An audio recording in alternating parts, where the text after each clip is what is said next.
Welcome, everyone, to another Rural Reflections Call and Dave podcast.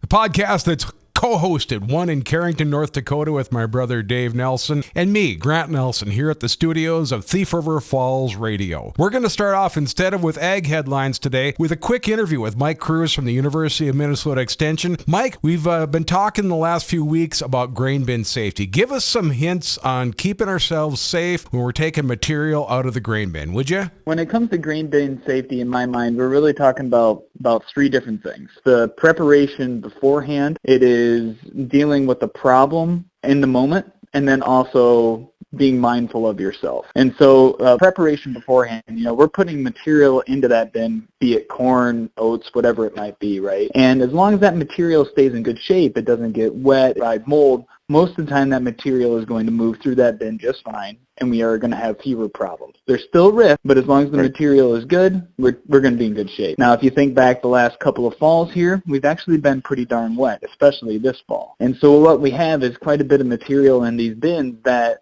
went in at a higher moisture than is advisable. And we're seeing a lot more grain bridges, things of that nature, mold building up that causes blockages. So proper preparation beforehand to kind of alleviate some of these. But then when the situations do arise, because they're going to, right, then we got to think about all the safety things that we run into at the grain bin, right? If you've got some sort of a bridge, if you've got some sort of a blockage, the last thing you actually want to do is actually get in that bin to remove that blockage. When those things come loose, that's when we have the engulfments. That's when things actually, cover people up very, very quickly, right? Most of the time, if at all possible, you want to make sure that you're actually removing or breaking those blockages from outside the bin with some sort of a pole. And we say this over and over and over again, right? But I don't think this is new, but this kind of gets to my third point of you got to be mindful of yourself.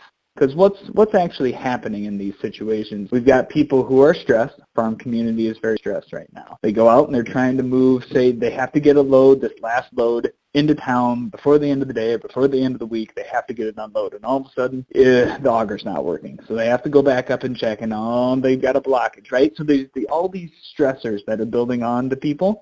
And all of a sudden, people are making poor choices. They're just, I can handle it. I'm going to jump in this time. I'm just going to get this done so I can get this moving, right? Or they're really tired, or, there's a number of different things. So you always have to be mindful of yourself and whether or not you're making a real smart decision on how you're going to handle a situation.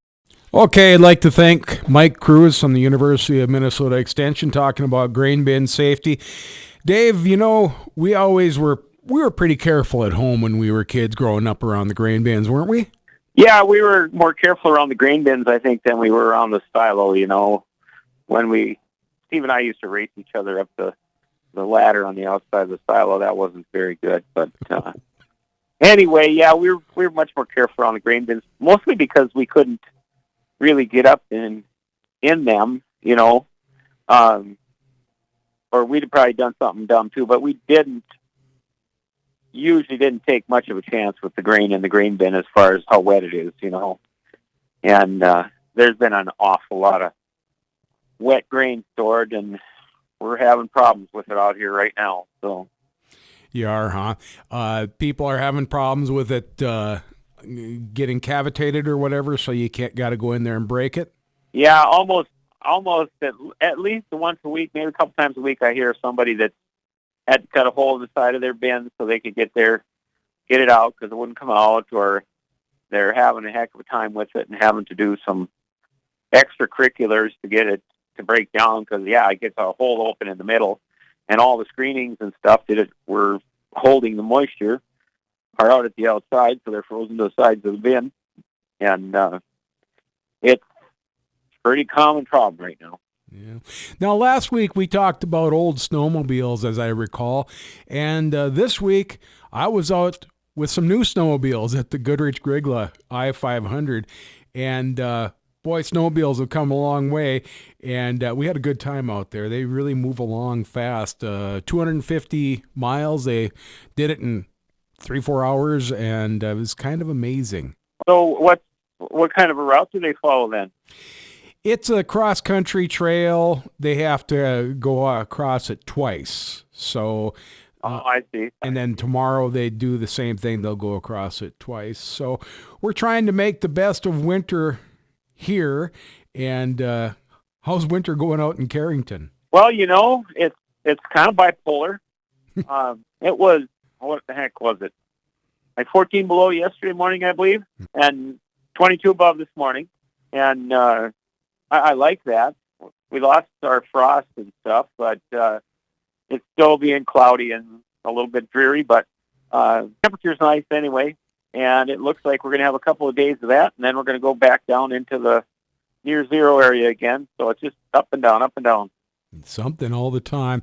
It seems like this has been a pretty gentle winter, though, really. I mean, we've had pretty good weather. We haven't had too many blizzards around here. Matter of fact, we haven't had any blizzards out here. We've had winter storms, which is really a small line to cross, really. It's just a matter of wind speed. I think out in North Dakota, you have had some blizzards, haven't you? Yeah, we had one that was kept in the house for a couple of days, but it's funny because, like I said, it's still up and down. I mean, we started out winter October 3rd here with, I don't remember what it was, 12, 13 inches of snow, and melted that and got close to being able to combine. And then a couple weeks later, we got snow again. And it's just been, really up and down, up and down, up and down with it. But even if we've had some cold weather, which we've gotten down into the 25, 27 below, something like that, but it doesn't stay there very long this winter.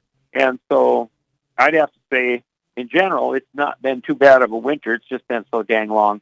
It really has. Well, my storm glass that Lisa got me for Christmas shows it's supposed to be bright weather, so hopefully it'll get a little bit nicer tomorrow and brighten up for us. I could use a little sunshine. It was fun to see it the other day, although I didn't recognize what it was right away. Well, I got up early that morning. I was watching the moon setting, and I've been trying to get out when it's full moon coming up here, and last night, wouldn't you know, it clouded over.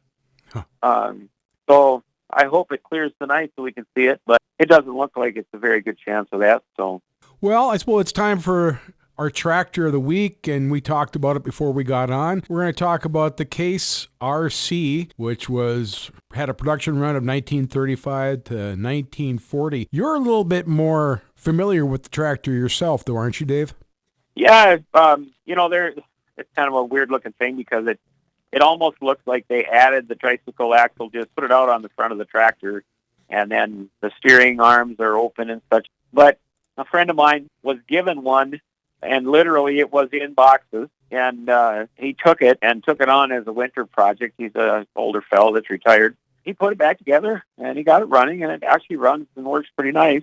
And he had a mission of getting it together in time for the Steam Thresher show in New Rockford, the year that they were featuring the Case IH tractors.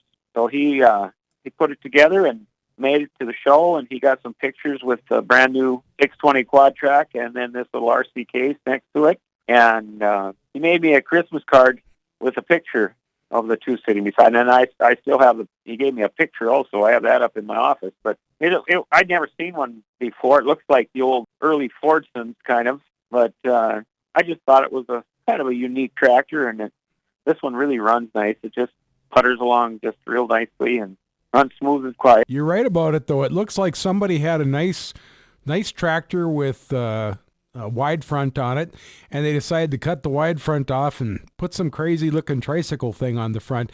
But it is very unique now. Drawbar horsepower was 11 horsepower, which probably talked pretty big back in 1935. And on the belt, which, of course, would be basically like PTO, 17 horsepower. Came in standard tread, row crop, and orchard. And of course it was a two-wheel drive. 4,045 pounds. Now back then that was enough to get out there and do a little cultivating or something. But nowadays that's kind of just a little utility tractor is all you would have.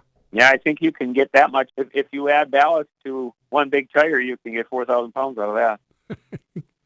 Well, there it is. Our tractor of the week this week is the JI Case RC, and that's my brother Dave for our tractor of the week. Dave, you got anything else for us?